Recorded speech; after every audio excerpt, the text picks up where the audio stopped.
Welcome to my scientifically informed insider look at mental health topics. If you find this video to be interesting or helpful, please like it and subscribe to my channel. Hello, this is Dr. Grande.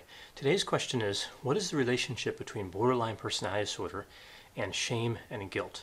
Now, to help answer this question about shame and guilt and borderline personality disorder, I'm using an article that was published in 2016 by Peters and Geiger, and I'll put the reference to this article in the description to this video. So first, let's talk about borderline personality disorder, and then we'll move to the constructs of shame and guilt, and then look at the relationship between all these constructs. So first, with borderline personality disorder, we see that this is a cluster B personality disorder in the Diagnostic and Statistical Manual. That is the dramatic, emotional, and erratic cluster. We see that there are 9 symptom criteria for borderline personality disorder, and for a diagnosis of borderline personality disorder, only 5 of the symptoms have to be met. So the 9 symptoms and the symptom criteria would be frantic efforts to avoid abandonment, an unstable, intense relationship pattern. Sometimes we think of this as an idealization devaluation cycle. We see identity disturbance, impulsivity in at least 2 areas that would be damaging.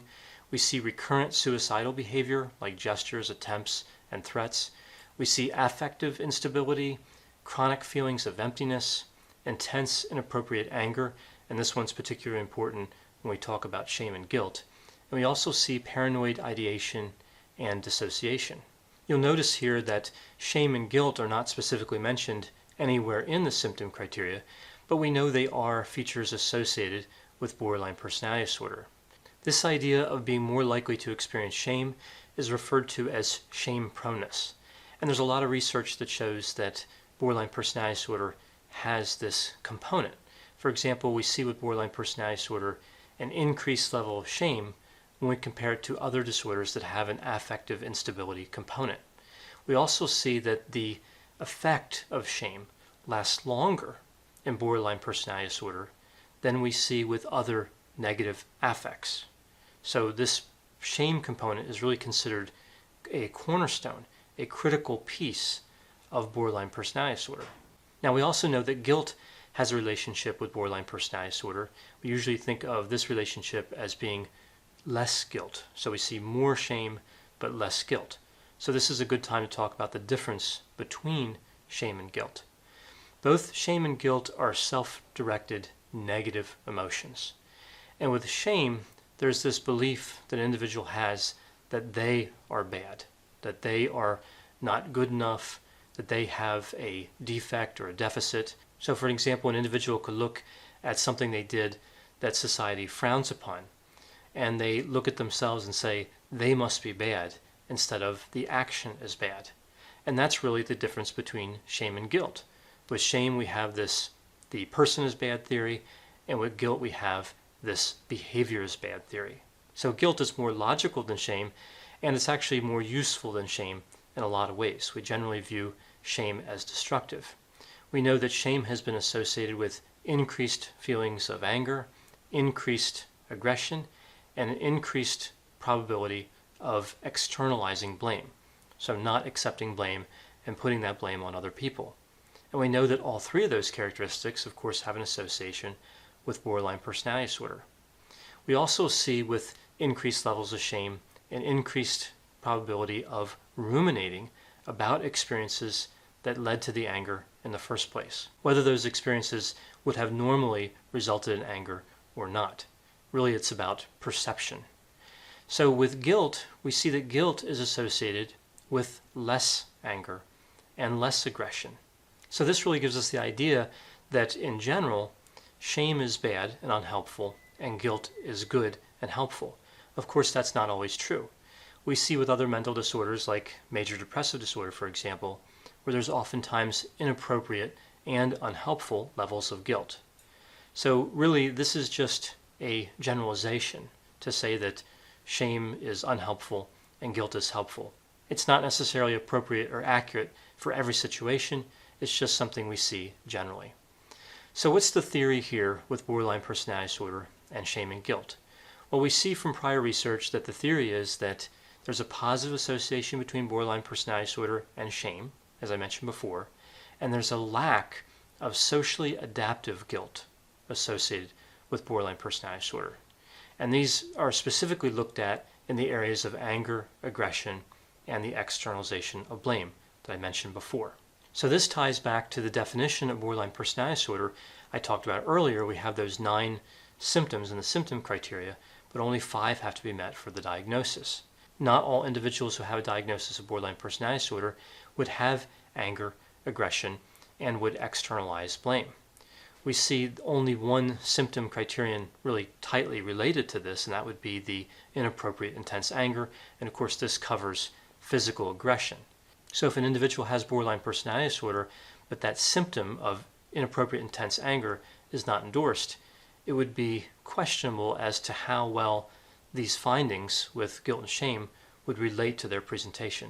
So just a word of caution, something to keep in mind, borderline personality disorder has a lot of different aspects to it and a lot of different potential presentation types. Not all involve anger and aggression. We do know, of course, that anger and aggression is extremely common with borderline personality disorder, which is why we see this association with borderline personality disorder and guilt and shame as mostly being useful, mostly being something that we can try to understand and use in therapy.